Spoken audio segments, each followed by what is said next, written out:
buenas noches. La Universidad Escuela Libre de Derecho les da la bienvenida a sus charlas sobre los efectos jurídicos de la pandemia COVID-19. En este segundo ciclo de charlas estamos muy orgullosos de presentarles a las especialistas de la Libre. Antes de iniciar, quería recordarles que la especialista estará contestando preguntas al final de su presentación. Preguntas que se deben hacer única y exclusivamente por el espacio preguntas y respuestas o questions and answers que tienen en la parte de abajo de la barra de sus pantallas. Esto por una cuestión de orden. Les agradecemos hacer las preguntas. Pueden hacerlas desde el inicio de la charla, pero solo por ese espacio. El tema que hoy nos reúne es impulso a la inversión pública a través del mercado de valores, eje de la planificación ruta económica post-COVID del gobierno de Costa Rica. Y está a cargo de la licenciada Natalia Mata Blanco, quien es licenciada en Derecho de la Universidad Escuela Libre de Derecho, egresada del doctorado académico de la Universidad Escuela Libre de Derecho, gerente de la unidad de banca de inversión del INS Valores Puesto de Bolsa S.A., abogada especialista en mercado de valores y estructuración de emisiones y vehículos de emisión como fideicomisos y fondos de inversión, y profesora en la Universidad Escuela Libre de Derecho. Sin más, le cedo la palabra y la imagen a la licenciada Natalia Mata Blanco.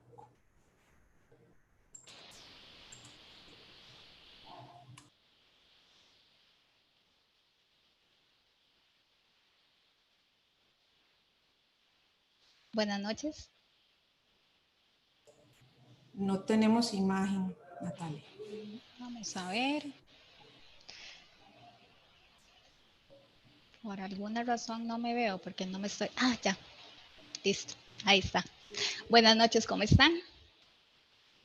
Bueno, un placer para mí. Le doy primero las gracias a la universidad por darme el espacio para poder compartir un poco fuera de la cátedra que doy en la universidad, que es un curso de primer año de instituciones de derecho romano, obligaciones, mercado de valores, títulos valores, perdón, pero enfocándome un poco más tal vez en este tema tan especial, tan especializado que es el mercado de valores y especialmente cuál va a ser o cuál podría ser el uso del mercado de valores para tratar de reactivar la economía vamos a ver, en este contexto tan particular en el que estamos, que sin duda marca un cambio, ¿verdad? En lo que veníamos viviendo anteriormente y vamos a ver, nos impulsa a hacer o tomar las herramientas que tenemos presentes en nuestro ordenamiento jurídico para ser lo más eficientes posibles.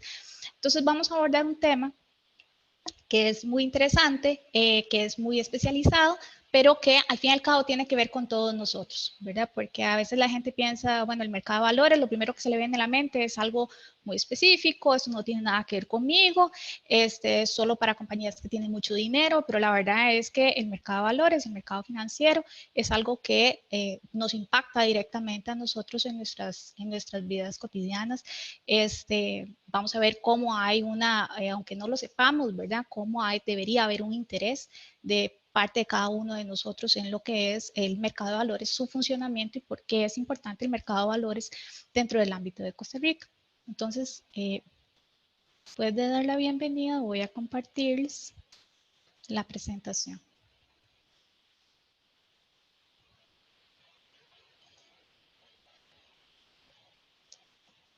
Listo. Vamos a ver. Primero que nada, tengo que hacer un descargo de responsabilidad y es en el sentido que las opiniones que expresen en la presente charla son de carácter personal y no necesariamente reflejan las opiniones de inversiones puesto de bolsa, ¿verdad? De Valores, perdón, puesto de bolsa, ni de la Universidad Escuela Libre de Derecho. Esto porque voy a hablar de algunos productos que tenemos nosotros en el puesto de bolsa y la labor que hacemos en la estructuración del mercado de valores, y por temas regulatorios es importante dejar claro que la referencia de cualquier producto o proceso no constituye una asesoría ni puede ser considerada como un sustituto de dicho servicio, ¿verdad? Eso es por un tema regulatorio que es importante hacer aclaración con respecto, ¿verdad? Vale que la charla es principalmente de carácter académico.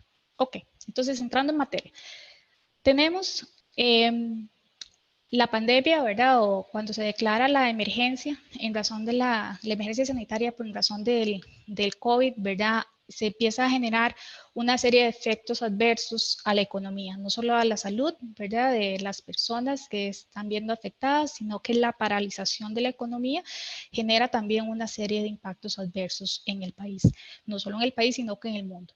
Entonces ya vamos a ver a nivel económico, se está hablando que estamos entrando en una o que vamos más bien a entrar en una crisis que es lo más similar a lo que se haya vivido después de las guerras mundiales que hubo, incluso que es mayor a otras crisis que tal vez hemos experimentado o generaciones que todavía están presentes con nosotros hayan experimentado. Entonces hay un reto, ¿verdad? No solo de salud pública en general, sino que también hay un reto para encauzar la economía después del COVID. Y en el caso costarricense, el reto es todavía mayor.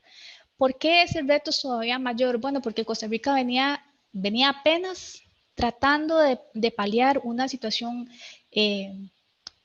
difícil desde una perspectiva fiscal que se tuvo. Vamos a ver, había perdido mucha credibilidad en el marco internacional y el financiamiento se le estaba haciendo cada vez más difícil dentro del panorama de la infraestructura pública, dentro de los marcos y niveles de competitividad que existen. Costa Rica está por los niveles más bajos. La inversión de obra pública en Costa Rica está muy por debajo de niveles que son óptimos para poder ser competitivos y atraer inversión a Costa Rica. Ese rezago viene desde los años 80 y no hemos podido levantarnos, ¿verdad? De ese rezago hasta hace poco se empezaron a ver otra vez que las obras se iban culminando, se iban terminando procesos, pero eso ha sido vamos a ver, un proceso largo y tedioso que ha tenido que el país y además, ¿verdad? Antes de la crisis estaba lidiando con un tema de desempleo que se viene a agravar más ahora después, o que se va a agravar ahora en razón de la pandemia. Entonces, bueno, hay mucha expectativa y dudas, ¿verdad? O incertidumbre alrededor de cómo va el gobierno de Costa Rica a afrontar el tema económico y la reactivación económica o la recuperación económica frente a la pandemia del COVID. Entonces, en el mes de abril, el presidente de la República, por medio de una conferencia de prensa y por medio también de la ministra de Planificación, nos compartió algunas medidas para la recuperación económica, ¿verdad? Que son las que tenemos aquí en pantalla. ¿Verdad? Dentro de los ejes que se establecen como mecanismos para recuperarse de la economía está un primer pilar que es el crédito y recursos de capital de trabajo, ¿verdad? Que esa es una parte importante, que los bancos que van a dotar o se están dotando de dinero para poder prestarlos a los costarricenses y a las zonas productivas y a las empresas. Eso ya de por sí tiene un problema porque uno de los principales temas que tenemos acá en nuestro país es que estamos altamente endeudados y nuestro capital productivo está altamente endeudado también. Entonces hay que ver cómo esos recursos que se van a poner en los créditos efectivamente van a poder llegar o si los bancos van a tener la capacidad de poder colocarlo sin afectar sus indicadores. Entonces es un tema importante. Hay una conferencia que es con la doctora Adriana, me parece, las próximas semanas, que probablemente va a tocar este tema. Entonces es un tema que también es relevante desde la perspectiva económica. El otro eje es la inversión pública, ¿verdad? Donde dice que entre el 2020 y el 2021 se planea invertir 3.1 billones, ¿verdad? En infraestructura pública como tal. Después tenemos otros ejes de productividad, como lo que son los pymes, el apoyo al sector productivo y la atracción de nuevos negocios de inversión. Entonces nosotros, ¿qué vamos a ver en este ratito que vamos a estar compartiendo? Bueno, vamos a enfocarnos en una primera parte en inversión pública. Si ustedes ven ese contexto de inversión pública que está ahí, establece que va a haber un presupuesto de 3.1 billones, ¿verdad?, en proyectos de infraestructura. Dentro de esos 3.1 billones, 1.1 billones son para alianzas público-privadas, dentro de las cuales se ha considerado la ampliación de la Ruta 27, la Ruta 32, la Ruta 1, Corredor Vial San José-San Ramón, la Ruta 2, San José-Cartago, el tren eléctrico, entre otros. Pero también hay 2 billones que van a estar en mantenimiento de obras y otro tipo de modalidades de inversión de obra pública que es importante. Entonces, tal vez aquí el primer tema que tenemos que preguntarnos es ¿qué es la inversión pública? Cuando hablamos de inversión pública, ¿de qué estamos hablando? Bueno, la inversión pública es el gasto con fines productivos que realiza el Estado a través del gobierno central o de las autoridades subnacionales o locales. Eso es importante, ¿por qué? Porque la inversión pública va a venir del Estado, es un gasto, pero es un gasto con fin productivo, ¿verdad? No es gasto corriente, es un gasto que en el futuro me va a generar algún tipo de rédito. Y no solo viene del gobierno central, sino que podría venir también de, por ejemplo, los gobiernos locales o otras instituciones autónomas. La inversión pública es de muchos tipos. Hay una inversión pública que es tangible, es la que percibimos con nuestros sentidos, las carreteras, cuando vemos un hospital, cuando vemos una escuela, esa es inversión pública tangible. Hay inversión pública intangible, que es, por ejemplo, cuando se invierte, pero en capacitación, se invierte en educación, se invierte en programas de conexión digital, ¿verdad? Entonces, esos serían mecanismos intangibles de inversión pública.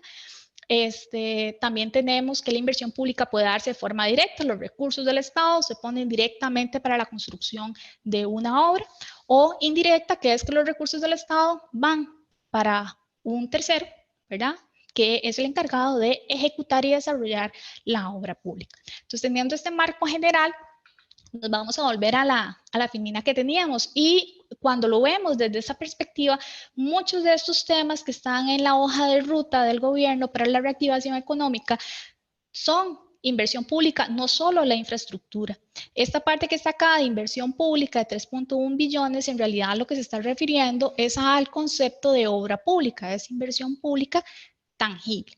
Y dentro de esta inversión pública tangible puede darse de dos formas, puede ser una inversión pública que se dé de forma directa o una inversión pública que se dé de forma indirecta, como lo mencionábamos. Se puede a través del mercado de valores promocionar o ayudar o incentivar este tipo de inversión pública. Es parte de lo que vamos a ver. Y nos vamos a referir a también inversión pública intangible únicamente en dos aspectos, que es lo que vamos a desarrollar en el presente. En la presente presentación, valga la redundancia, que es el tema de las pymes, y este tema que es lo de crear un hub de bienestar y de ciencias, ¿verdad? Que es como los puntos ejes que me parece que son relevantes para poder verlos desde la perspectiva del mercado de valores. Pero al punto número 1, que es lo que nos marca la hoja de ruta como inversión pública.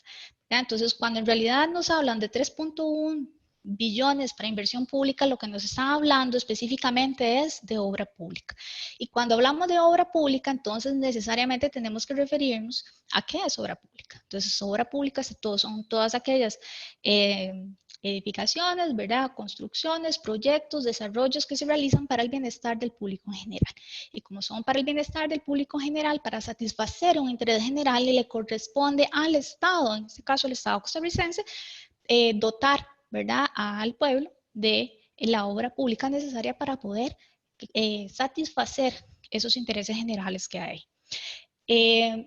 Nada más ni nada menos que en la Constitución Política se establece que al Estado le corresponde la ejecución de esos contratos de obra pública, y que el límite que va a tener esos contratos de ejecución de obra pública no va a ser otro que el presupuesto. Entonces, ¿qué conclusiones podemos ir sacando de esto para ir desmenuzando el tema? Primero, ¿a quién le toca hacer la obra pública? Bueno, le toca al Estado en primera instancia.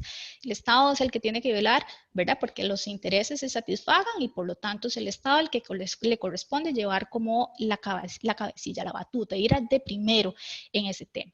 Después tenemos que hay una multiplicidad de necesidades. Bueno, el Estado va a tener, ¿verdad?, como estamos hablando del público en general, ¿verdad?, va a haber muchas necesidades que tiene que suplir. Y no solo eso, sino que va a tener recursos limitados. ¿Por qué? Porque necesariamente va a tener que, para poder desarrollarlas, tener los recursos para hacerlos y va a tener un límite presupuestario. Entonces, ese límite también está relacionado a de dónde provienen a la pregunta de dónde provienen los recursos para el desarrollo de la obra pública. ¿De dónde vienen? No, el pago de impuestos. Del pago de impuestos viene el desarrollo de obra pública. Y esto es un punto importante que es muy relevante que lo tengamos en cuenta. ¿Por qué? Porque resulta que por ahí de los años, en los años 80 y hacia atrás, había una concepción de Estado paternalista, ¿verdad? Donde el Estado es el que me da y me dota todo. Y bajo esa percepción, ¿verdad? Bajo esa percepción crecimos con el mito de que las calles por donde transitamos no las pagamos. Si no tienen un puesto de peaje, son gratis, entre comillas. ¿Por qué gratis? Bueno, porque yo no tengo cada vez que paso por la calle que hacer un desembolso para poder pasar. Entonces, pensamos que eso es un bien que le toca pagarlo al Estado. Y muchas veces cuando se ven las discusiones sobre el tema de los peajes, ¿verdad? Y nos preguntamos un poco al tema de San José San Ramón, ¿verdad? Había toda una discusión si había que poner peajes, si no había que poner peajes, si la gente no quería que se pusieran los peajes, etcétera, ¿verdad? Y mucha gente decía, no, que lo pague el Estado, ¿verdad? Desde la carretera la tiene que ser el Estado, la tiene que pagar el Estado. Lo que pasa es que cuando hacemos ese tipo de afirmaciones estamos olvidando que el Estado somos todos nosotros. Toda aquella obra que yo utilizo, ¿verdad? Pero no estoy desembolsando algo directamente del bolsillo, igual lo estoy pagando y lo estoy pagando por medio de impuestos. Entonces, es importante tener presente eso, que toda obra pública se ha financiado a través de nuestros impuestos. Y por eso, entonces, el tema fiscal es tan relevante. ¿Por qué? Porque va a haber una línea, ¿verdad?, entre lo que es la gestión, ¿verdad?, de esos recursos públicos para efectos de que yo como ciudadano, ciudadana, ¿verdad?, pueda ver el rédito de lo que, ¿verdad?, yo estoy cubriendo con mis impuestos, es decir, que tengo buenas calles, buena infraestructura, seguridad y otras cosas, ¿verdad? Entonces la gestión de esos recursos públicos es muy importante, la transparencia, cómo se hagan, ¿verdad? Eso va a ser muy importante y por otro tiene que haber un equilibrio, ¿verdad? Porque no, si tengo mucha obra pública, ¿verdad? Y toda la estoy financiando por medio de los impuestos, entonces cada vez la carga impositiva va a crecer, ¿verdad? Y se va a generar un desbalance. Entonces, la función y la gestión del gobierno en general o del Estado en general para poder hacer ese justo medio, ¿verdad?, entre la inversión de obra pública y el cargo al tema fiscal es sumamente importante. Pero resulta que puede ser que el Estado diga, bueno, yo tengo que financiar una obra, necesito pagarla ya y los impuestos no los tengo ya ahora, los recolectaré en el futuro. Entonces, ¿a qué tiene que recurrir? Bueno, tiene que recurrir al endeudamiento. Ok, no tengo los recursos ahora, ¿verdad? Pero tengo con qué pagarlos en el futuro. Entonces, ¿qué hago? Me endeudo. Entonces, ¿el Estado puede endeudarse? Sí, el Estado puede endeudarse. Hay mecanismos legales establecidos para cómo puede hacer el endeudamiento. Entonces, por ejemplo, si nos vamos un poco a la realidad nacional, el tema de los eurobonos, si va a haber más deuda, los empréstitos, ¿verdad?, que se están negociando, que Hacienda está negociando, que se llevan a la Asamblea Legislativa. Eso es porque tiene que haber, ¿verdad?, todo un proceso formal para autorización de esos empréstitos.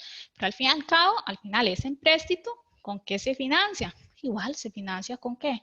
Bueno, con los impuestos. Entonces, por eso es un tema importante que debemos tener presente. Ahora, no todos los proyectos o no todas las obras públicas son iguales.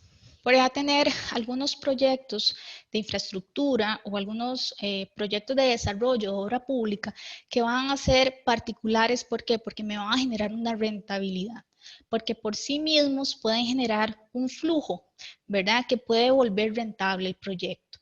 Y esto me abre una ventana de posibilidades para que no sea solo el Estado el que vaya a financiar ese tipo de proyectos, sino que me hable la posibilidad de que haya privados que quieran participar en el desarrollo y que tomen una parte del riesgo relacionado con esos proyectos y que los puedan llevar en cabo y que los financien. Ahora bien, este tipo de proyectos puede tener una participación del Estado a distintos niveles. Puede ser que, por ejemplo, les voy a poner el peaje.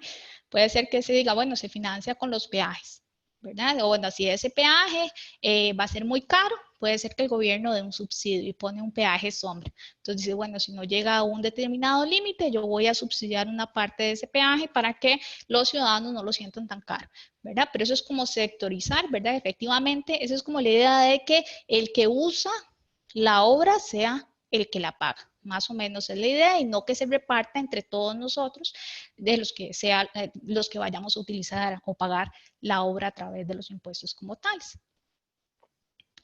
Entonces, vamos a ver, como tenemos una multiplicidad de proyectos, ¿verdad? O una multiplicidad de obras que se necesitan desarrollar, distintos mecanismos para financiarlos, al final el Estado tiene que hacer una definición del proyecto y tiene que determinar la viabilidad del proyecto, y esta es una parte que es fundamental.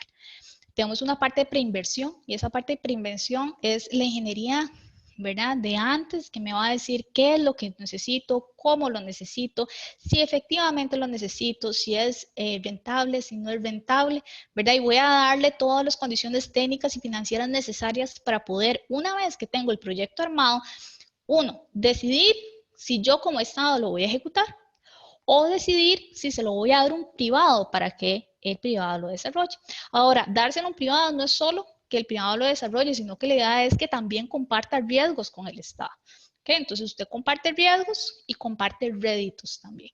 Pero esa decisión de determinar qué va por una vía, qué va a otra, necesariamente tiene que tener un buen plan de preinversión, y tengo que saber qué es lo que quiero, qué es lo que nosotros en Costa Rica hemos fallado. No tenemos esa preinversión, o se hace la preinversión y se deja que se pase el tiempo. Entonces lo que tenemos está ya tan viejo que todo lo que se gastó en esa parte de preinversión no sirve, no funciona, ¿verdad? Entonces una de las partes importantes, y una vez que tengo la inversión, entonces ahí sí voy a tener concesionarios, ¿verdad? Que estén dispuestos, o entidades privadas que están dispuestos a participar del riesgo del proyecto, porque ya saben qué es, pueden ellos también dimensionar los riesgos que vienen derivados de eso. Y voy a tener también inversionistas que estén, ¿verdad?, interesados en poner dinero para la ejecución de una determinada obra, sabiendo de que ya es un marco concreto y que en la parte de operación pues les van a repagar. Entonces esa es una parte fundamental, el tema fiscal y lo que es la gestión y la determinación del proyecto y su viabilidad. Y tradicionalmente, ¿cómo se financia la obra pública? Ya dijimos, al final todo se traduce en el pago de los impuestos, pero ¿cómo tradicionalmente se ha financiado la obra pública? Bueno, estos mecanismos son los que yo llamo los tradicionales, ¿verdad? El primero es, bueno, por medio de impuestos, ¿verdad? Cargado al presupuesto nacional, entonces yo desarrollo una obra, o cargado al presupuesto, voy a decir, de la municipalidad, ¿verdad? Desarrollo una determinada obra concreta. Con cooperación internacional que puede ser reembolsable, o cooperación internacional que puede ser no reembolsable. Y después tengo también las asociaciones público-privadas, ¿verdad? Las conocemos aquí en Costa Rica como concesión. La concesión es un ejemplo de una asociación público-privada. Hay distintas variedades, ¿verdad? Pero por medio de el asocio con un privado, ¿verdad?, se puede ejecutar y financiar un proyecto. Ahora, no todo proyecto es susceptible de ser concesionado. Por eso es importante devolvernos aquí, ¿verdad?, el tema de la definición del proyecto, su viabilidad, porque yo a cada proyecto tengo que determinar cuál es el value for money, qué es lo que me va a dar ese concesionario, ¿verdad?, para que efectivamente valga la pena, ¿verdad?, poder gestionarle un proyecto. Como les decía, ¿verdad?, no es solo compartir utilidades, sino también compartir los riesgos derivados de eso. Pero entonces a todo esto, para ir aterrizando con el tema, ¿cuál es el rol del mercado de valores? ¿Cuál es la participación del mercado de valores en todo esto?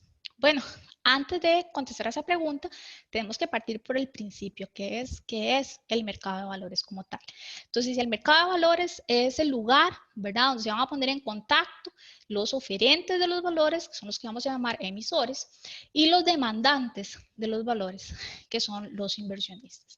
Entonces, básicamente es una persona necesita dinero. ¿Para qué? Para un determinado proyecto, montar una empresa, aumentar la flotilla o cambiar la flotilla, refinanciar pasivos, etcétera. Necesita recursos. Y tengo del otro lado por acá los inversionistas, que los inversionistas lo que van es a decir, yo tengo dinero, ¿verdad? Tengo dinero, necesito invertirlo, ¿verdad? En algo que me funcione, algo que me genere rentabilidad. Pero si lo tengo aquí en el banco, no me genera suficiente rentabilidad. Si lo tengo guardado bajo el colchón, tampoco me genera rentabilidad y hay una serie de riesgos, ¿verdad? Entonces, el mercado de valores es donde van a confluir, ¿verdad? Emisores e inversionistas. Nosotros en Costa Rica estamos muy bancarizados. ¿Qué significa eso? Bueno, que por lo general cuando pensamos, tengo un proyecto y las empresas, ¿verdad? Tengo un proyecto, ¿qué es lo que hago? Necesito dinero, voy al banco, tradicional y normalmente, ¿verdad? Entonces todo el mundo va directo al banco y por lo general sabemos cómo funcionan los bancos. Los bancos lo que hacen es que captan recursos de los ahorrantes, ¿verdad? Entonces yo llego y deposito la plata, pongo mis cuentas de ahorro y el banco con esa plata que le prestan, ¿verdad? Por otro lado, se vuelve perdón, es con la plata que recibe de los ahorros, ¿verdad? Se vuelve al otro lado y la presta para determinados proyectos. Eso es lo que se llama una intermediación financiera. El banco no está prestando recursos que no son suyos, está prestando recursos de los ahorrantes, ¿ok? Y el banco, ¿verdad? Asume el riesgo, ¿verdad? De prestarle a alguien el dinero y que ese alguien no le pague. ¿Qué quiere decir eso? Que si el banco le presta a alguien y no le paga, pues la consecuencia la sufre al banco. Cuando llega la persona que está ahorrando y saca su dinero, se lo puede dar. O sea, no le va a decir, vea, es que como no me pagaron, yo no le puedo pagar, ¿verdad? Entonces eso es la intermediación financiera.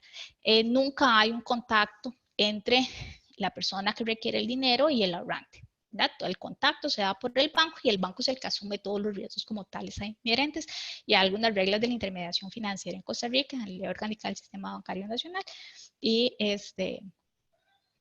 ¿cómo se llama? Y la diferencia entre lo que es la intermediación vamos a ver, intermediación financiera bancaria, a lo que es la intermediación bursátil, es que en el mercado de valores sí se van a encontrar cara a cara el emisor y los inversionistas. Perdón.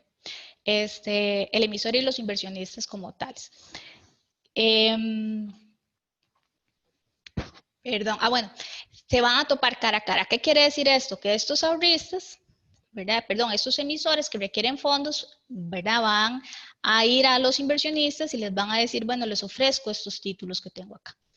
Les ofrezco estos bonos, les ofrezco estas tasas. Entonces, a diferencia de ir a pedirle al banco toda la plata, probablemente van a ir al mercado de valores y le van a pedir el dinero a muchos inversionistas, ¿verdad? Seriados, ¿verdad? O de forma masiva con bonos, ¿verdad? Entonces, en vez de pedirle 100 colones al banco, ¿verdad? Y el banco me los da todos, yo voy a ofrecerles a los inversionistas un colón, ¿verdad? 100 bonos de un colón cada uno y tengo entonces 100 acreedores frente al banco que tuviera uno.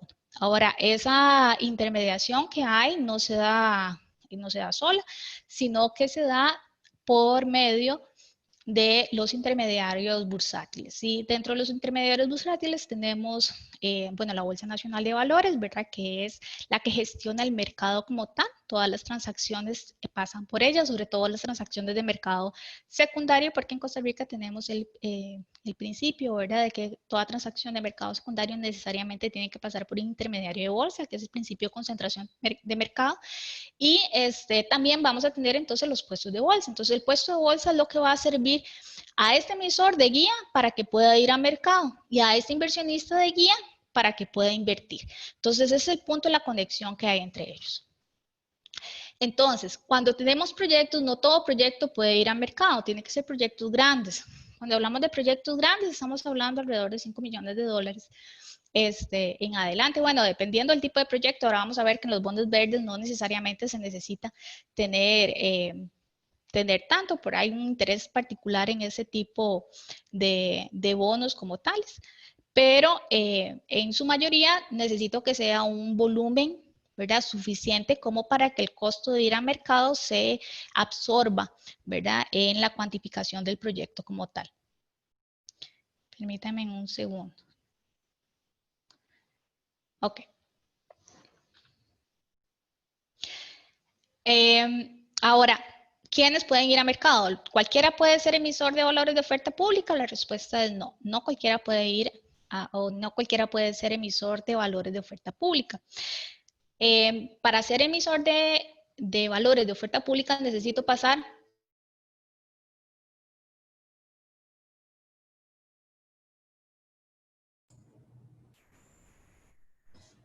Tuvimos un problema de conexión con doña Natalia. Vamos a darle unos segundos para que se vuelva a conectar y continuamos con la charla. Muchas gracias.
Disculpen, tuve un problema técnico. ¿Me escuchan ya ahí? Sí, perfecto. Perfecto, gracias. Nada más voy a volver a conectar acá.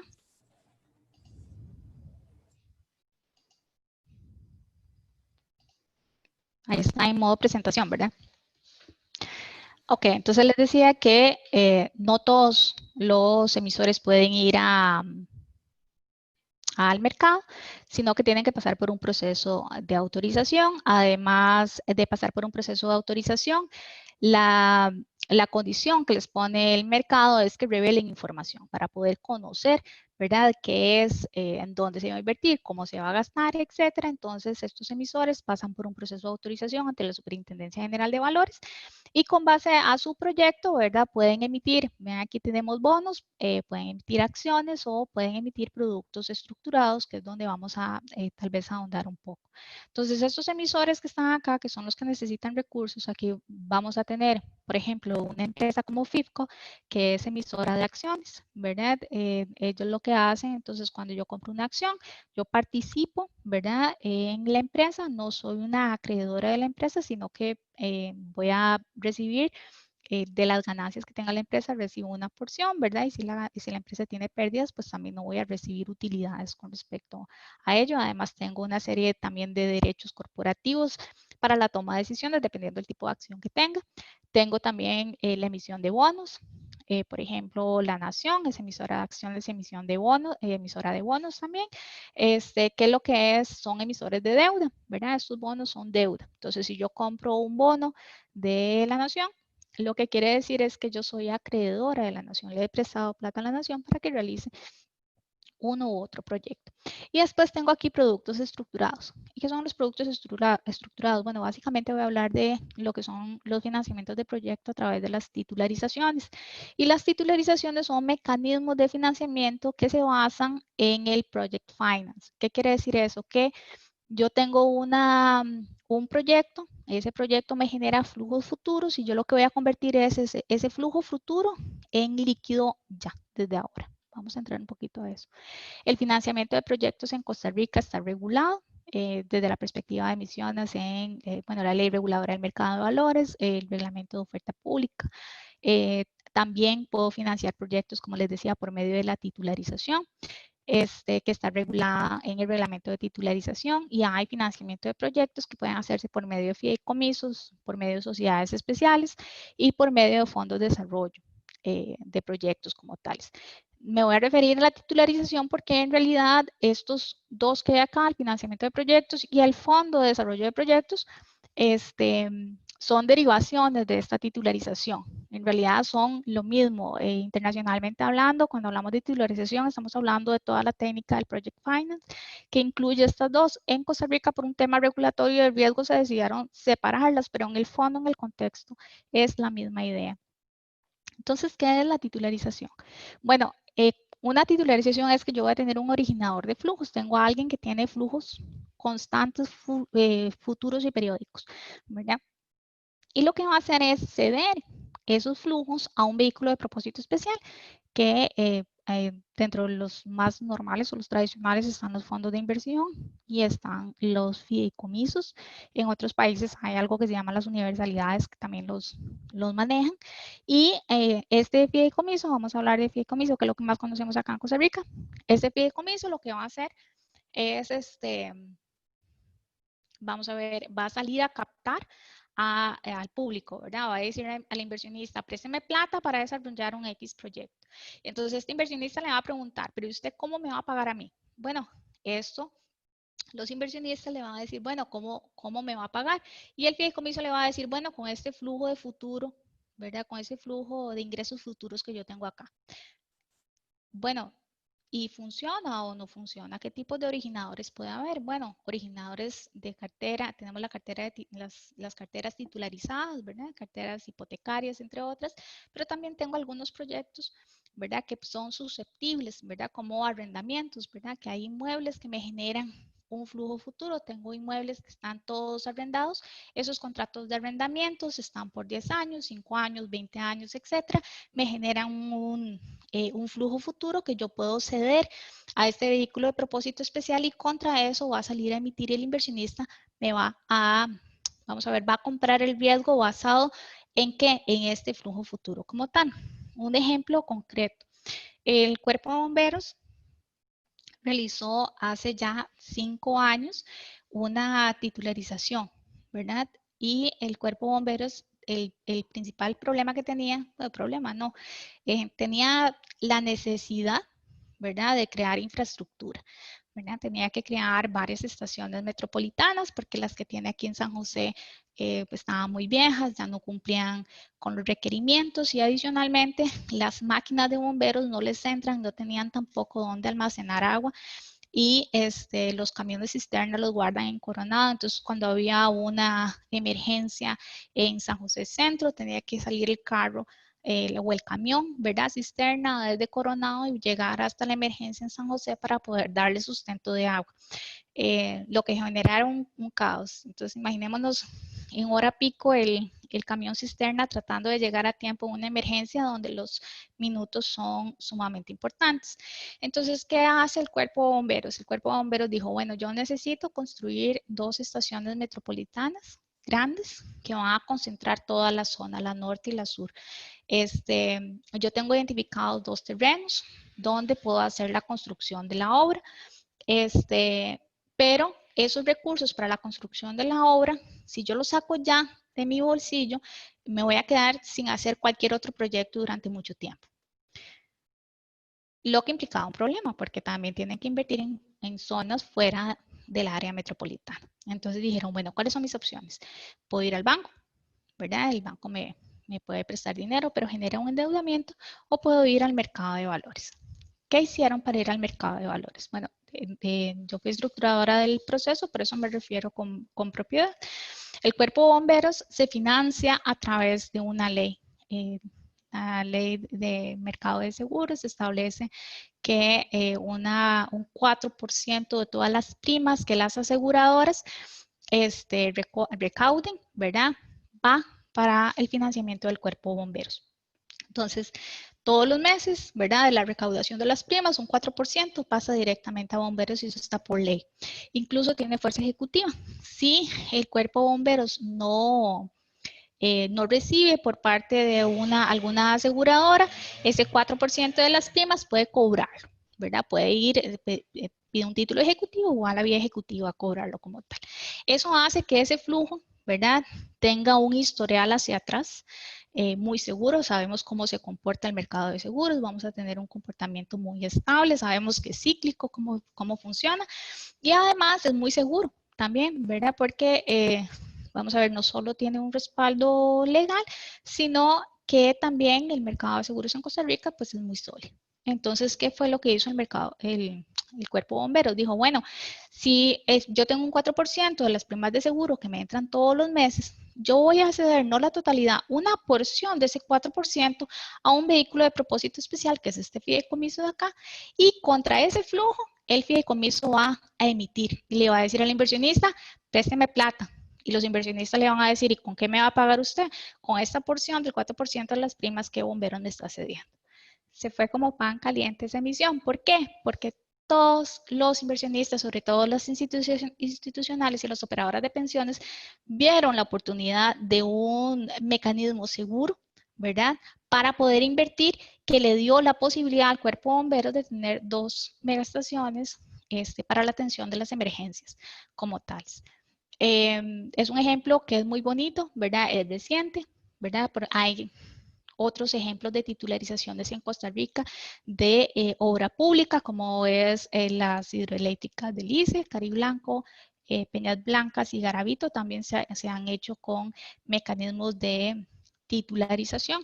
También hay infraestructura privada que se ha financiado por medio de titularización, como algunos de los automercados, el de Alajuela, por ejemplo, se financió en una estructura similar, un fideicomiso que se llama Fideicomiso Santiago Millas, y también hay infraestructura educativa que también se ha financiado a través del mercado de valores por medio de este instituto de la titularización, como lo es el Humboldt, ¿verdad? Que titularizó una porción de las matrículas que tiene. Ahora, todo tiene riesgos, ¿verdad? No es libre de riesgos. Ahora que pasó la pandemia, ¿verdad? Cuando nosotros hicimos la estructuración y colocamos ese producto en el mercado, nosotros decíamos, tiene que pasar algo muy excepcional para que ese 4%, esa porción del 4% no llegue. Cuando vino la pandemia, ¿verdad? Entonces nosotros dijimos, bueno, aquí podría haber algo que incida. Lo que pasa es que el monto ya es tan pequeño, como ya tiene 5 años, ya está por terminar el financiamiento y las obras están por estrenarse ahora en octubre también. Entonces, digamos que la porción del riesgo ya pasó. Digamos, no hay una mayor afectación en el flujo, ¿verdad? Pero también para que les quede claro, ¿verdad? Que nada en el mercado es libre totalmente de riesgos. Entonces, ¿cuál es la diferencia entre una emisión corporativa y una titularización? Cuando se hace una emisión corporativa, yo salgo a captar financiándome con bonos, ¿verdad? O para financiarme a través de bonos, el inversionista lo que me va a ver es a mí, la empresa. Qué tan robusta, ¿verdad? Es mi capacidad financiera. Mientras que cuando es una titularización no se van a fijar tanto en la empresa, sino que se van a fijar en el proyecto. ¿Qué proyecto es? ¿Cómo se comportan los flujos? ¿Qué tan seguro es ese flujo? Si ese flujo falla, ¿de qué depende para que falle ese flujo? Eso también tiene un impacto en cuánto me puedo endeudar.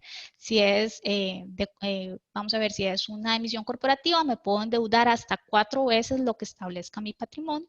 Y si es una titularización, me puedo endeudar todo lo que dé mi flujo, ¿verdad? Entonces, esas son decisiones financieras que tenemos que tener presente a la hora de determinar si efectivamente un proyecto es titularizable o no. Ahora, esos son los emisores, pero desde la perspectiva de la demanda de valores tenemos a los inversionistas. ¿Y quiénes pueden ser inversionistas? Bueno, personas físicas y personas jurídicas. Y ahí marqué unos especiales que son los institucionales y esa es la razón por la que todos deberíamos de tener especial interés en el mercado de valores, porque dentro de los inversionistas institucionales, ¿verdad? Están las operadoras de pensiones y los fondos de pensión. Eso es que todos nosotros que tenemos, ¿verdad? O que trabajamos, ¿verdad? Y por ley, ¿verdad? Hay una porción que tiene que ir a los fondos de pensión.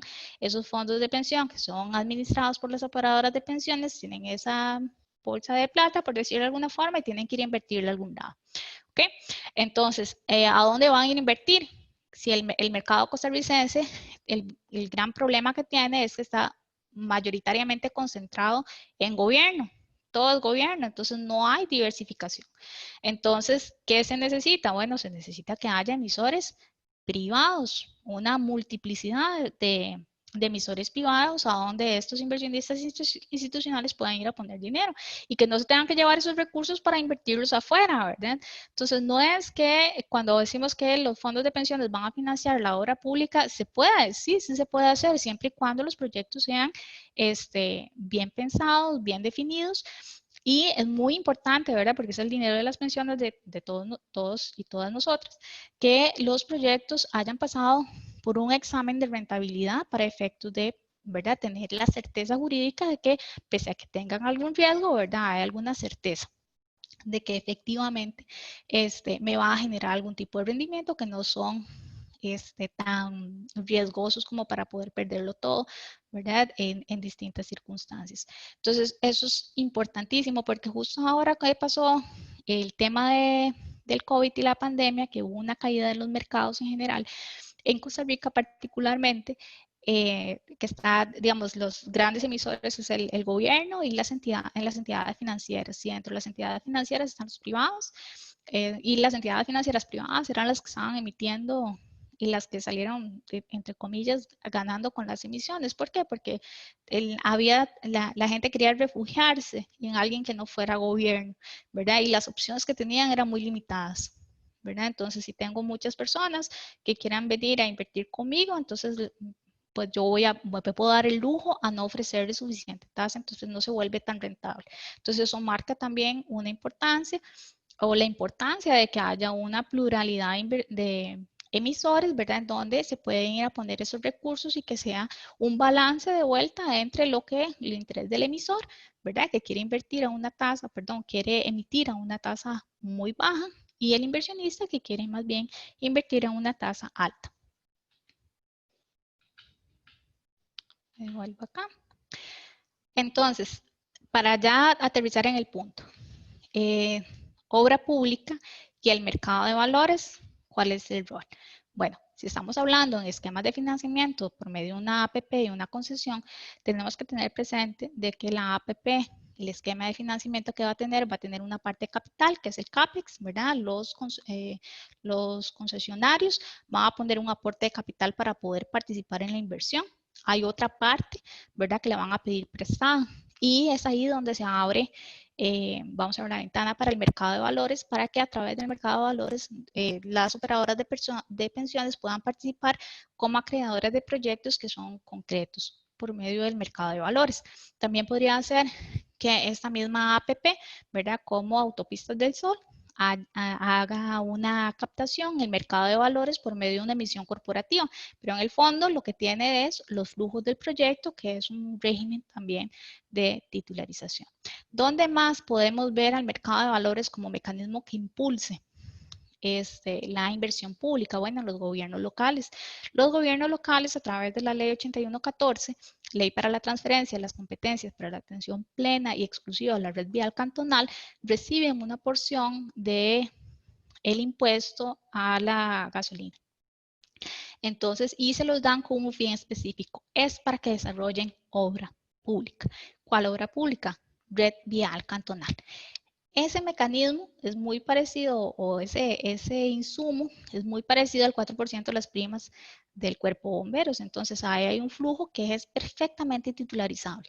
El problema que vamos a tener es la dimensión, pero si podemos juntar varias estructuras de gobiernos municipales para que hagan emisiones, podemos lograr un impulso importante a lo que es el desarrollo de la red vial cantonal costarricense, ¿verdad? Igualmente, los gobiernos locales podrían también hacer emisiones directamente, ¿verdad? Por medio de bonos sin necesidad de estructuras de titularización, ¿verdad? Eso lo ha hecho la Municipalidad de San José, por ejemplo, tiene una emisión que le ha servido para financiar X cantidad de proyectos y un programa de emisiones, para ser más específico, que le sirve para financiar algunos proyectos y lo hace no a través de una estructura de titularización, sino a través de una emisión corporativa. Y la pregunta es, ¿sirven los fideicomisos para financiar el desarrollo de obra pública? Y eso lo hago principalmente porque hace unos años, hace unos 10 años ya, hubo un boom de fideicomisos. Todo el mundo decía que las operadoras de inversiones, las operadoras de pensiones podían invertir en obra pública a través de fideicomisos de titularización. Y eso es parcialmente cierto, porque si bien es cierto, los fideicomisos de titularización son mecanismos aptos para poder hacer captaciones en el mercado, por sí solos no son o no reemplazan a un concesionario. Y eso es lo que tenemos que tener muy claro. ¿Qué fue lo que pasó con la concesión de San José de San Ramón? Después de que se cae la concesión que se tenía planeada, se habla o se empieza a hablar de un fideicomiso. Incluso hay una ley, ¿verdad?, que crea el fideicomiso San José de San Ramón. Pero ese fideicomiso por sí solo no tiene concesionario. Lo que tiene es un administrador, ¿verdad? Y la parte fundamental del desarrollo de la obra, que es quien conoce la obra, el que tiene experiencia haciéndose la obra, no está presente. Entonces, y otro elemento muy importante es que tampoco lo dotan de recursos, ¿verdad? No tiene recursos para hacer preinversión, el fideicomiso. Entonces, el fideicomiso así vacío es un simple contrato. No me sirve de mucho. Entonces, ¿qué es lo que ha pasado con San José de San Ramón? Bueno, San José de San Ramón ha pasado por un calvario para efectivamente poder conseguir los recursos necesarios y una serie de ajustes tanto al contrato como a otras leyes para que le doten, ¿verdad?, de recursos para poder ejecutar la obra. Porque primero es un banco el que está como fiduciario. El banco sabe de materia de administración financiera, no necesariamente sabe de construcción de una carretera. Entonces ahí estamos, ahí lo que hubo fue una mezcla, ¿verdad?, de elementos, vamos a ver, que lamentablemente no son los más eficientes para el desarrollo de una obra. El fideicomiso de titularización es un mecanismo que un concesionario puede utilizar para efectos de concesionar por ejemplo, los peajes. Sí, y por ese mecanismo sí puede hacerlo y sí funciona perfectamente bien, pero no puede reemplazar un fideicomiso por sí solo al concesionario como tal. En el fideicomiso de titularización del cuerpo de bomberos, como tal, la figura fuerte, el que ejecuta la obra, es el cuerpo de bomberos, ¿verdad? No es el fiduciario. El fiduciario le da su respaldo técnico en materia de administración, pero no es el fiduciario en sí el que lo hace. O si no, tengo que dotar al fideicomiso de una unidad ejecutora y que esa unidad ejecutora sea la que desarrolle el proyecto. Pues no se lo puedo delegar simplemente al fiduciario, porque el fiduciario tiene una especialidad. Que si es financiera, pues va a ser de carácter financiero y va a ocupar necesariamente el respaldo de la parte técnica, sobre todo si es en el desarrollo de carreteras. Entonces, un fideicomiso por sí solo no reemplaza a una asociación público-privada, ni podría darse, digamos, es un instrumento, el fideicomiso es un instrumento para el desarrollo de la asociación público-privada, pero por sí solo no reemplaza al concesionario, ni por sí solo es una APP. Y eso es importante tenerlo en cuenta. Y para ir terminando con los otros temas que teníamos, aquí cuando hablábamos de inversión pública, hablábamos de inversión pública no tangible, ¿verdad?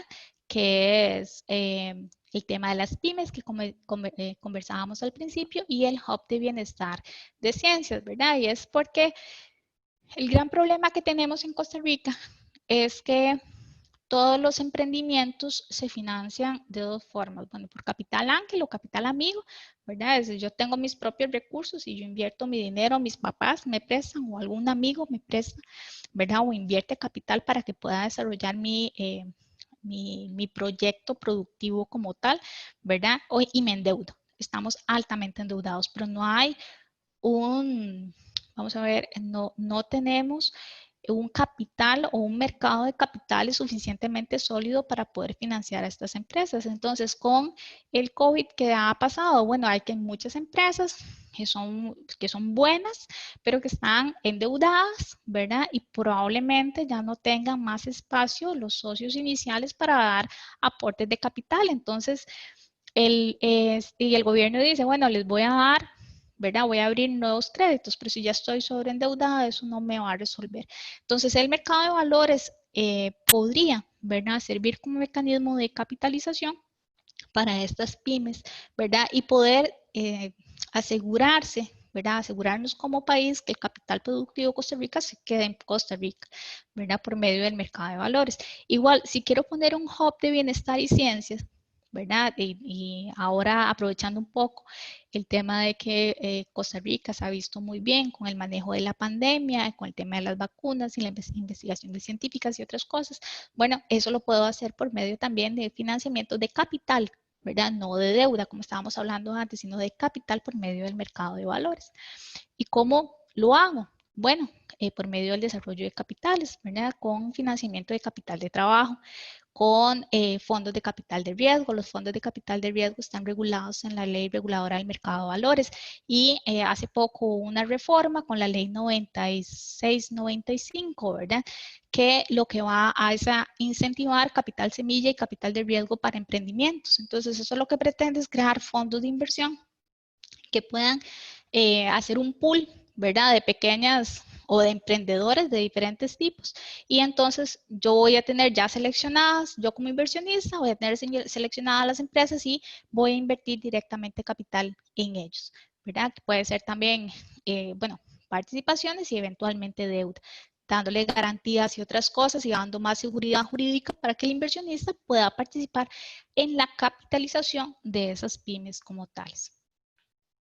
Y por último, y no menos importante, los bonos verdes. Antes de la pandemia, en el mundo hay un boom, un movimiento verde muy fuerte. Se habla de bonos verdes, se habla de bonos etiquetados, se habla de bonos sociales, se habla de bonos de impacto, ¿verdad? Y eso es porque hay un grupo de inversionistas que está siendo consciente de que no solo tiene que buscar una rentabilidad, ¿verdad? Sino que también tiene que invertir o que está pidiendo y exigiendo que las carteras de inversión estén enfocadas hacia, ¿verdad? Proyectos que tengan un impacto positivo en el mundo, ¿verdad? Desde la perspectiva ecológica, si quieren llamarlo de alguna forma, y también desde la perspectiva social. Aquí hay un marco importante que podemos usar. Nosotros tenemos el proyecto de descarbonización en Costa Rica, el tren eléctrico urbano. También es un mecanismo a través del mercado de valores que no solo es para inversión local, sino que también puede ser utilizado para atraer inversionistas internacionales a nuestros mercados y son instrumentos que el mercado de valores nos da, ¿verdad? Con los cuales podemos incursionar en lo que es vamos a ver el mercado de valores como un potenciador de la inversión pública en Costa Rica. Esa sería la exposición. Muchas gracias. Le dejo la palabra a Cristina. ¿Está por ahí? Muchas gracias, Natalia. Tenemos una pregunta de Raúl Jiménez. Sí. Buenas noches. ¿Cuál es la ventaja o desventaja de tener un único acreedor, ejemplo, un banco, o tener múltiples acreedores, ejemplo, inversionistas? ¿En qué beneficia a los emisores entre uno o múltiples? Gracias. Sí, y es una muy buena pregunta, porque cuando, vamos a ver, si yo soy la empresa que está buscando financiamiento o en el caso que estamos hablando, el gobierno que está buscando financiamiento o el concesionario que está buscando financiamiento, tengo que fijarme en varias cosas. Son, vamos a ver, dos mecanismos de financiamiento que no necesariamente son excluyentes entre sí, sino que pueden incluso complementarse y por lo general se complementan. Por lo general recurro al mercado de valores cuando estoy hablando de montos que son importantes. Cuando digo montos importantes, nada más para darles una idea, nosotros hicimos una captación de 100 millones de dólares, ¿verdad? Eso conseguirlo en un banco es o puede ser complicado o complejo, ¿verdad? O el nivel de garantías que me van a pedir son complicadas. Entonces, porque al fin y al cabo lo que hay cuando una persona me presta o me presta, la diferencia entre que una persona, ¿verdad?, sea mi acreedora o que 5 personas sean mis acreedores, lo que hay es una diversificación en el riesgo. Yo que soy acreedor, no es lo mismo prestarle 100 millones de dólares a un proyecto, ¿verdad?, a prestarle $1000 a un proyecto. Entonces eso, ¿verdad?, cuando tengo proyectos grandes, ¿verdad?, me ayuda mucho para que, vamos a ver, mitigar un poco el riesgo de concentración en un solo proyecto como tal. Entonces eso es un tema importante. Otro tema importante es el costo y las garantías, ¿verdad? El mercado de valores, dependiendo del tipo de proyecto que tenga, puede ofrecerme mejores condiciones de tasa, ¿verdad?, que las que me ofrece un banco, dependiendo del tipo de proyecto. Por eso habría que verlo y analizarlo desde una perspectiva financiera de que me sale mejor en un sentido u otro. Y el otro son los plazos, ¿verdad? Los plazos que ofrece el mercado de valores son por lo general mucho más largos que los bancos. Y es básicamente eso. Cuando yo llego a un banco, el banco, si no tengo un crédito corporativo, si no estoy dentro de la lista de los corporativos, el banco me va a decir, esto es lo que tengo. O sea, esto es lo que le presto, es a tanto plazo, tanta tasa por estas condiciones. Casi que todo me lo dejo, ¿verdad? Y tengo que pasar por todo un mecanismo de aprobación. Mientras que cuando yo voy al mercado de valores, la ventaja que me da el mercado de valores es que yo puedo armar un financiamiento a la medida de quién, del emisor, para que esos flujos, los flujos que vaya a aportar, ya sea por medio de un endeudamiento o una titularización, calcen desde la perspectiva de lo que más le funciona. Y esto me sirve de ejemplo con el fideicomiso de bomberos que les comentaba ahora. Con el fideicomiso de bomberos, el banco les decía, por decirles una cosa, la tasa es tanta y el plazo es de X años. Listo, eso es lo que tiene.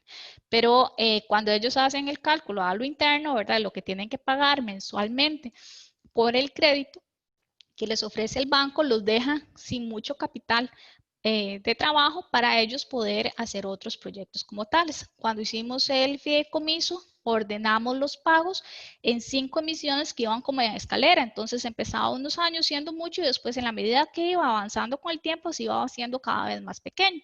¿Qué significa eso? Que en el año 1 no podían hacer inversión, pero ya en el año 2 el capital o el flujo que tenían comprometido para el fideicomiso era menos, es que les abría una ventana para que ellos a su vez pudiesen hacer inversión en otro lado.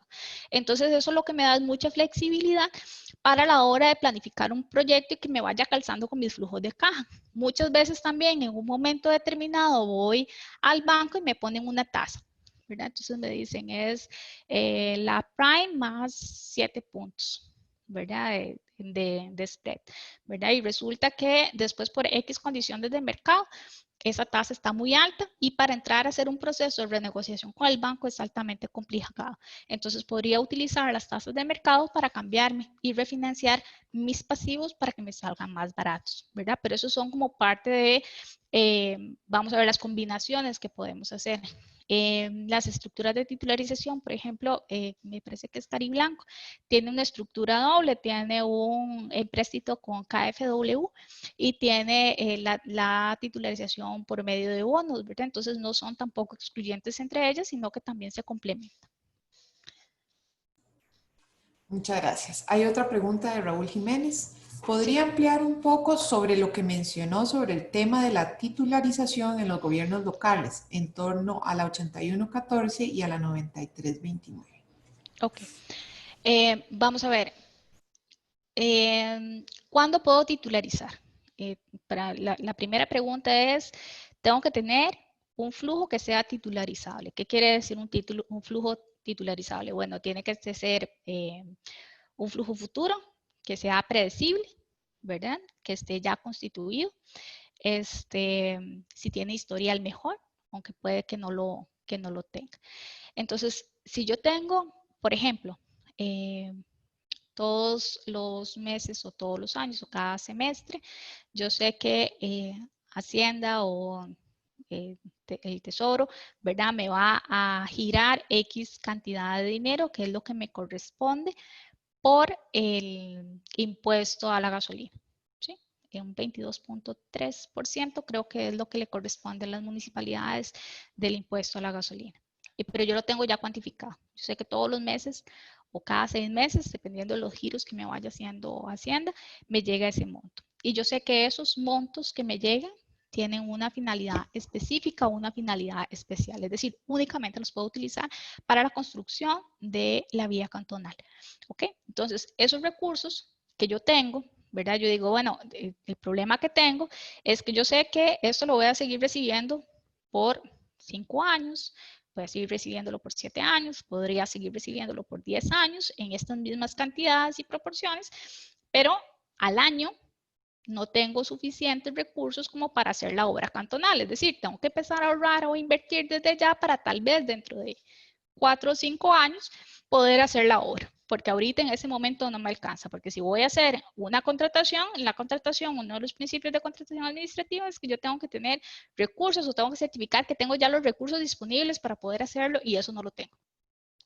Entonces, ¿qué puedo hacer? Bueno, yo puedo ir al mercado de valores y le digo al mercado de valores, vea, yo tengo por ley esta porción, ¿verdad? Este 22.3%, por ahí es que anda del impuesto a la gasolina que me llega a mí cada 6 meses o cada año, ¿sí? Esto está así y me va a llegar por 10 años. Adelánteme, por decirlo de alguna forma, adelánteme para poder disponer de ese dinero hoy y yo se lo pago a usted a 10 años. ¿Qué quiere decir eso? Que, por ejemplo, si lo que recibía era un colón, ¿verdad? En los siguientes 10 años, producto de ese impuesto, ¿verdad? 10 años voy a tener 10 colones, pero me tengo que esperar 10 años para poder gastar los 10 colones. En cambio, con la titularización, ¿qué es lo que voy a poder hacer hoy, verdad? Con esa expectativa de flujo futuro que tengo, puedo gastar hoy los 10 colones y puedo hacer inversión pública hoy. Y la gente la puede disfrutar ya, hoy, no dentro de 10 años. ¿Cómo hago para pagarla? Bueno, la pago, esa porción de ese impuesto que me llega, se la voy a girar a un vehículo de propósito especial, que puede ser un fideicomiso, puede ser un fondo de inversión, puede ser una sociedad de propósito especial, dependiendo de quién sea. ¿Sí? ¿Los inversionistas van a poner la plata para hacer la obra? Sí, van a poner la plata y ellos van a decir, ¿y qué voy a recibir yo a cambio? ¿Con qué me va a pagar? Ah, es que le voy a pagar con este porcentaje del impuesto a la gasolina, que es el que me corresponde. ¿Sí? Entonces, ese sería un mecanismo apto, ¿verdad? O un mecanismo que las municipalidades podrían utilizar para la titularización. Otro ejemplo, por ejemplo, habría que ver cuáles son las dimensiones, pero si yo tengo una municipalidad que recibe de patentes, ¿verdad? Determinados montos, podría analizar si esos montos que recibe de servicios, patentes u otros son aptos para titularizarlos y poder utilizar esos recursos hoy y no dentro de 10 años, 5 años, 15 años, y etcétera. ¿Sí? Creo que ahí hay otra pregunta. Sí, una última pregunta. Mariel dice, en materia fiscal, ¿por cuál vehículo de propósito especial se han inclinado para el desarrollo de obra pública en el mercado? Sí, la materia fiscal es un tema que va a marcar, vamos a ver, o podría, vamos a ver, volcar la balanza entre uno u otro mecanismo. Tenemos por un lado los fideicomisos, ¿verdad? Tenemos por otro lado los fondos de desarrollo de proyectos, ¿verdad? Que tienen un régimen fiscal distinto. Ahora con la ley de fortalecimiento de las finanzas públicas se ha abierto una discusión sobre cómo deben manejarse los temas de mercado y los fondos de inversión en general, los fondos de inversión en general, específicamente los fondos de desarrollo de proyectos, ¿verdad? Porque la ley de fortalecimiento a las finanzas públicas vino a crear algunos supuestos que antes no estaban desarrollados. Entonces, por ejemplo, La pregunta es cómo me impactaría, ¿verdad? O cómo es la carga fiscal. Si voy a pagar por el ingreso, por ejemplo, de un arrendamiento financiero, en su totalidad lo tendría que pagar desde el día 1 en el impacto fiscal. Entonces, eso me impacta fiscalmente el proyecto. Si lo voy a hacer con financiamiento por medio de un arrendamiento financiero, ¿verdad? Si lo hago por medio de un arrendamiento operativo, podría tener otra connotación fiscal. Y en materia de fideicomisos, lo que vamos a ver, lo que se hace o vamos a ver la estructura de titularización que por lo generalmente se busca es que el fideicomiso no genere rentas, es decir, que lo que ingresa al fideicomiso como ingreso también salga de una vez como gasto, ¿verdad? Para que en esa línea, ¿verdad? Siempre, como es un vehículo de propósito especial, yo no quiero que me genere una rentabilidad, yo lo que quiero que lo que ingrese se pague y se vaya, ¿verdad? No me genere una contingencia fiscal alta. Sin embargo, a raíz de la ley de fortalecimiento han surgido una serie de dudas o consultas fiscales sobre cuál es efectivamente el tratamiento que se les va a seguir dando a las figuras de titularización, pero esto es principalmente por la incorporación de algunos elementos nuevos con la ley de fortalecimiento de las finanzas públicas. Bueno, que antes de lo del COVID, las consultas, ¿verdad? Eran muchísimas a lo que es la tributación y se estaban esperando que salieran las respuestas con respecto específicamente a cuál iba a ser el tratamiento fiscal de algunos vehículos. Con temas de la pandemia, pues ahora los intereses han cambiado un poco, pero permanecen. Pero la respuesta en concreto, ¿verdad? O antes, le voy a decir, antes de la ley de fortalecimiento, por lo general lo que se usaba son fideicomisos, ¿verdad? El fideicomiso como tal, lo que se establecía es que estuviera una estructura donde no generara donde los ingresos que tuviera fueran igual a sus egresos como tales, por lo tanto no generaba renta y por lo tanto no había un impuesto sobre la renta como tal. Sin embargo, ahora con la incorporación de otros elementos fiscales, ¿verdad? Puede ser que haya un cambio de interpretación con respecto al manejo de la titularización como tal. Y en materia de fondos de inversión, ellos tienen un régimen especial, ¿verdad? Aunque están sometidos a un solo impuesto. Entonces, ahí sí habría que hacer un estudio, ¿verdad? A la hora de tener un proyecto para determinar cuál es la vía que más me sirve, ¿verdad? Si hacerlo por medio de un fideicomiso o hacerlo por un fondo. Antes de la ley de fortalecimiento, los fondos eran mucho más atractivos, en virtud que tenían una ventaja competitiva fiscal, ¿verdad? Como hubo un cambio en la ley de fortalecimiento, entonces ahora se equipara un poco más la cancha. Ya no tenemos más preguntas. No sé si desea hacer una conclusión para Sí, cerrar la actividad. muchas gracias. Bueno, varias cosas importantes que creo que hay que tener en cuenta acá. Uno, este es un tema que es especializado y que toca muchas aristas y sobre todo para si hay estudiantes, este, para que lo tengan en cuenta. Estamos tocando temas de obra pública, derecho público, estamos hablando de derecho financiero, estamos hablando de derecho bursátil, estamos hablando de la participación de privados en a la administración pública en lo que es la concesión de obra pública. Y lo que es muy importante tener presente nosotros, desde ya de una perspectiva docente y como estudiantes de derecho, es que tiene que haber una conexidad de, bueno, y temas fiscales, ¿verdad? Una conexidad de todos esos temas que vamos tocando. No pueden haber islas, ¿verdad? No, yo no puedo decir, yo me voy a especializar en mercado de valores, no voy a ver temas de administración pública, me voy a especializar en administración pública, no voy a ver temas de materia de derecho comercial, sino que al contrario, el derecho se unifica, ¿verdad? Y tiene que tener puntos de coincidencia uno con otro. Aquí lo vemos cómo los temas fiscales impactan en temas de mercado, impactan en temas de obra pública y esos temas de obra pública también impactan en temas de salubridad, ¿verdad? Y temas de desarrollo social como tal. Entonces sí es importante tener en cuenta esa conexidad como tal del derecho, ¿verdad? Como lo concebimos. Y lo otro que es muy importante es que tenemos todos y todas que tener conocimiento de cómo funciona el mercado de valores, ¿verdad? Nos impacta directamente, no solo el mercado de valores, sino que los mercados financieros como tales nos impactan directamente en nuestra vida. Y sí es importante que tengamos por lo menos una noción, aunque no sea un ámbito de especialidad, una noción de cómo funcionan. Si estamos en la parte de la administración pública, tenemos que tener claro cómo funcionan esos instrumentos, porque son instrumentos que tenemos de la mano para poder cumplir y desarrollar nuestros fines o funciones o las funciones que tienen otorgadas al Estado como tales. Y muy importante es ahora en materia de inversión, ¿verdad? Darle el empuje necesario a lo que son los bonos verdes, los bonos de impacto, los bonos sociales, porque hay una mezcla, ¿verdad? No solo de rentabilidades desde la perspectiva del mercado de valores, sino también de cómo a través del mercado de valores también se puede desarrollar, ¿verdad? O tener un impacto social importante.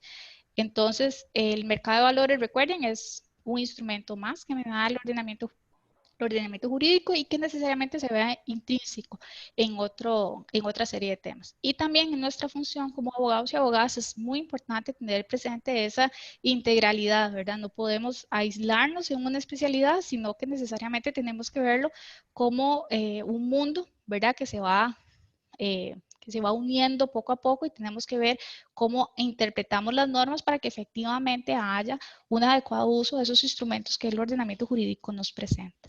Muchas gracias por el tiempo y por la participación. Muchas gracias, Natalia.